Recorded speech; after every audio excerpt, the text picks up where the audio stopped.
at when functions are increasing and decreasing. You should not find this hard, but you have to think. But it's not hard thinking. Okay, how do you know? Okay, Jack, girls, we done fast if we go through this fast. How do you know if a function's increasing? The y values keep getting what? Bigger and bigger. Now, I have two kinds of increasing functions there. Okay, Casey, Colin, focus. It's not going to take me long. We just have to be focused. This is increasing faster than the other one, isn't it? Okay, Casey? What's true? How do you know a function's increasing using a derivative? Guys, I need you focused here, Alexi. How do you know if a function's increasing using a derivative? No, it doesn't have to get more and more positive, it just has to be positive. Let's see if that works on the other one. Is this a positive slope? Sarah? Are these slopes positive or negative? Yes. Okay, so you know a function's increasing, and this is your justification when you do the free response problems on the exam. You know a function's increasing when f prime is greater than 0. That's how hard this is. Now, are you going to memorize this, or are you just going to draw a picture? Draw a picture. Because I don't have it memorized. Any problems with that? You know when functions are increasing, decreasing. So now we're going to do the decreasing ones, but I'm just waiting. I don't care.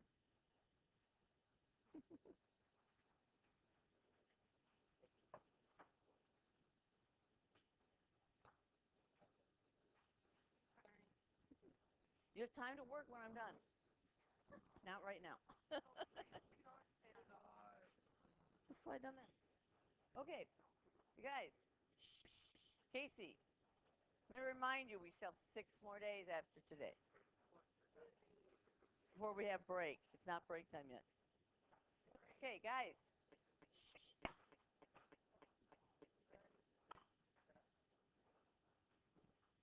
Okay. How do you know if a function is decreasing? What's happening to the y values? So this is decreasing, and that's decreasing. What does the derivative? What's happening to the derivative, Alexi? You got to be careful. It's less than. What's true about all of these? They all do the same thing. The derivatives are less than 0. The derivatives are changing, but that has a different meaning. We're not doing that today. I'm not even going to talk about it. Just the fact that the derivative is negative gives you a decreasing function. Okay, now we have to do just a little bit out of 4.3, but it should follow naturally. No. The back is just examples.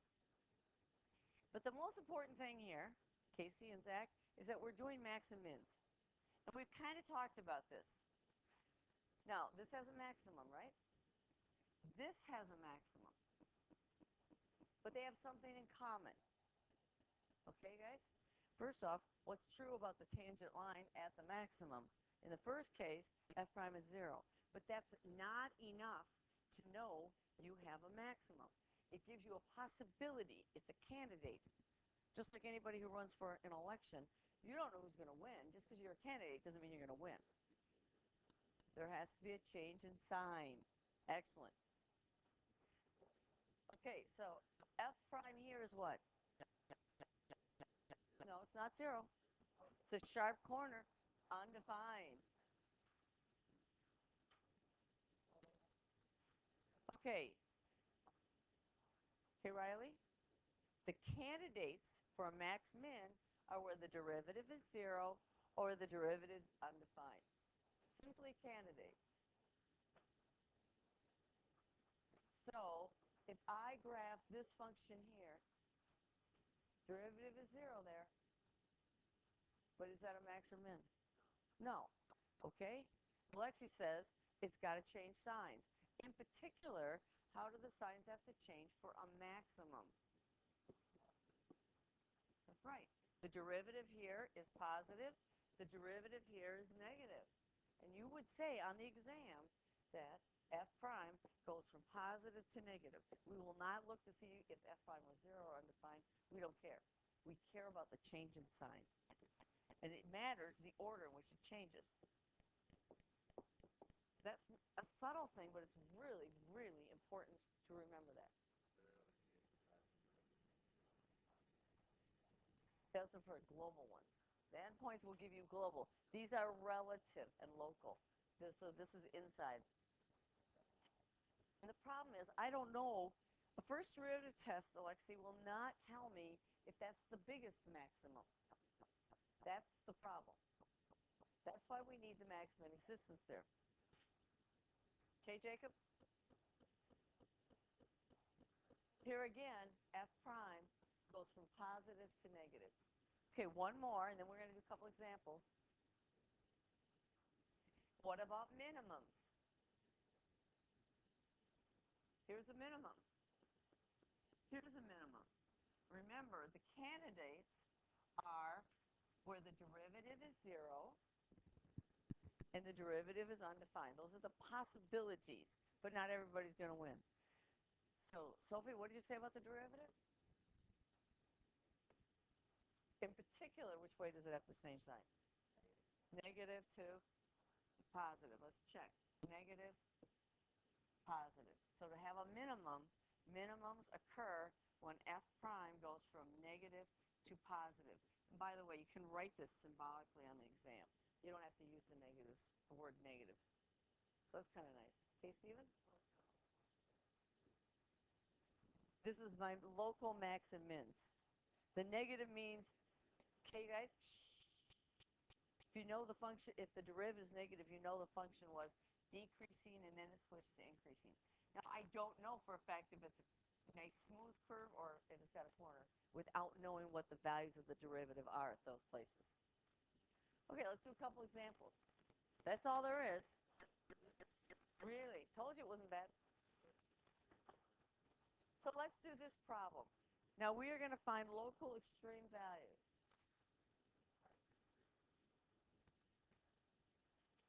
Okay? So you put it in your notebook. Now, the question is, okay, guys, Sophie, where is the function increasing? Where is it decreasing? You need to clearly label your work, label your answers, because we have 500,000 exams, and we are not allowed to assume anything. So when you find the derivative, you better label it the derivative. And so if I want to know where a function is increasing, decreasing, I am not allowed my graphing calculator on this kind of problem. I need to look at where the derivative is. I like to justify my response first, Noah. F prime has to be what? Not 0.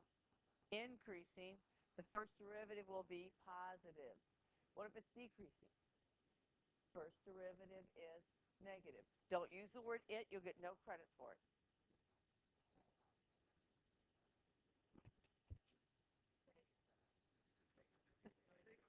Okay. Now, okay. What do I have to find here? The derivative. So let's find the derivative. Alexa, you want to help me with that? What is that? No, notice I labeled it derivative. I didn't just do the derivative. Okay, Noah? You have to label it. Okay. Now, where do functions change? That's a new function. Where do functions change sign? When the derivative is 0 or undefined. So we better find those places. So you can't put it onto this line because that's not correct. You set the derivative equal to 0, and then we have to solve that quadratic equation. Can I factor out anything? Yeah, I don't want to try and factor that trinomial. A lot of you do that without doing the greatest common factor. So what's left here? X squared plus x minus, no, 12.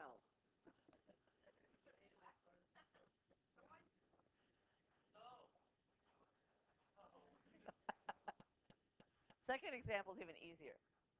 Okay, so now we're going to use zero product property. Some of you, some of you don't like to put the zero in there and use it inappropriately. What's it going to factor? Minus 3 plus 4. Now what I'm going to do is give myself a little aid on this because I'm not quite sure what to do with that. So I'm going to do a little test line. You get no points for the test line. But this is a work thing for yourself. In fact, they don't even want us to use it, but honestly, I don't see where I'm going to figure out where that derivative is positive, negative, without showing a little work for myself. Okay, so where are my points? At negative 4 and 3, and those are zeros, right? Now, I know what this function looks like. Do you guys know what x squared plus x minus 12 looks like? It's a parabola, opening upward. So I know those are the zeros. So what's true about my derivative on the right here? It's positive, then the function drops below this. It's negative, and then it's positive. So now I've got the answer to my question. Where's the function increasing? So it's increasing on what interval? Negative infinity to negative 4. And they don't care about that union symbol, so if you don't want to write it, you don't have to. You should, because it's the correct way to write it. 3 to infinity. And how do I know that? Because f prime is greater than 0. It's not too hard, is it? It doesn't, because it's 0 there. Remember, when a function's increasing, its derivative is positive. The derivative is not positive at negative 4 and 3. Good question. Okay, girls. Okay. Now, where is this decreasing? Negative 4 to 3, because f prime is what? Less than 0. That's how you get your point. It's this. This little graph here, I would like to see it. I don't see how you can do this without the little graph. But you know what? I learned even more than that. Girls. Ask. Okay. Guys, what is it? This says my function. Now watch. I can graph this function because it says my function's increasing. It levels off. And then what does it do? It decreases, levels off, increases. This is f. The derivative tells me what f of x is doing. So do I have any max or mins, Stephen? What's this? Is that a max or min? It's relative. It's a max, right? And how do I know it's a maximum? The derivative goes from where to where? Positive to negative. F prime, label it. It asks for the relative extreme values. But I don't think even all that hard. Okay, Emily, Morgan, what's happening here? My function's coming down. What is that, a max or min? It's a minimum. What's happening in my derivative? F prime is going from negative to positive. I don't memorize that. That's called the first derivative test. Is there a global max or min? What's my function doing? No, and the only way to know, unfortunately, is with a graph. It's the only way. You can find relative max mins. Although this derivative test says it doesn't turn around again, so actually I can maybe figure it out.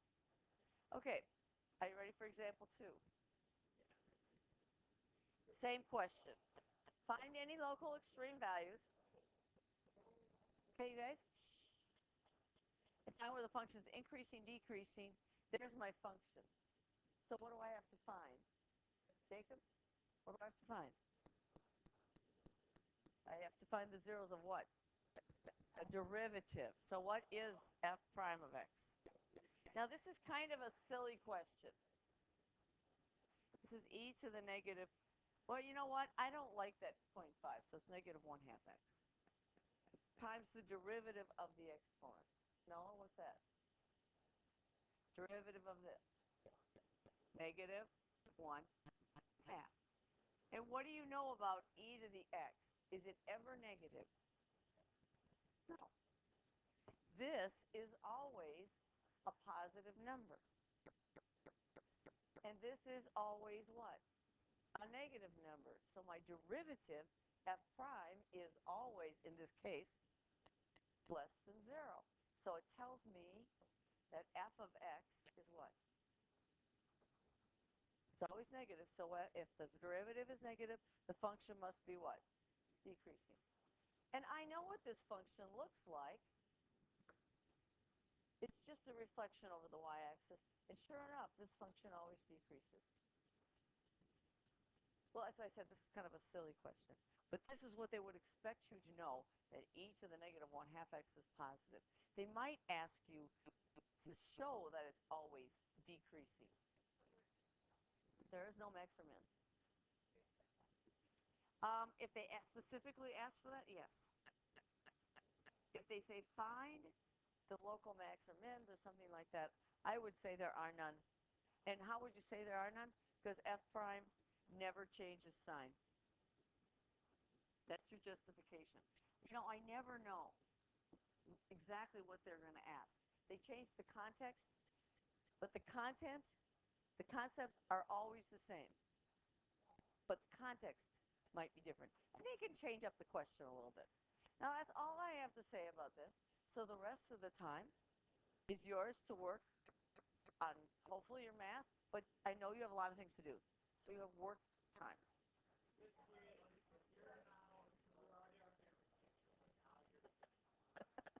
Yes. And you know what? And tomorrow, since I did the first derivative test, I'll hit on it again tomorrow. Tomorrow will be actually short. You should have work time tomorrow as well, I would think.